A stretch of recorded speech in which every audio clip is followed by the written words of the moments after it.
Hi everyone, welcome back to Phone Transformer.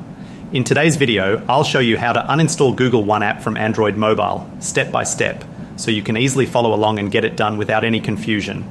Now let's get started. Step 1. Open the Google Play Store app on your Android phone. This is where you can manage, update, or remove any apps installed through Google Play. Step 2. Tap on the profile icon located at the top right corner of your screen. This opens your account menu where you can access all app and device settings. Step 3, go to Manage Apps and Devices, then tap on Manage. This section lists all apps currently installed on your phone. Step 4, find the Google One app in the list and select it.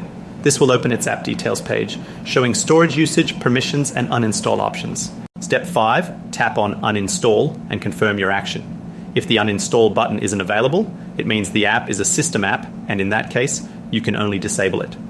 Before uninstalling, make sure to cancel any active Google One membership plan by visiting your Google account or managing it directly from your Google One account.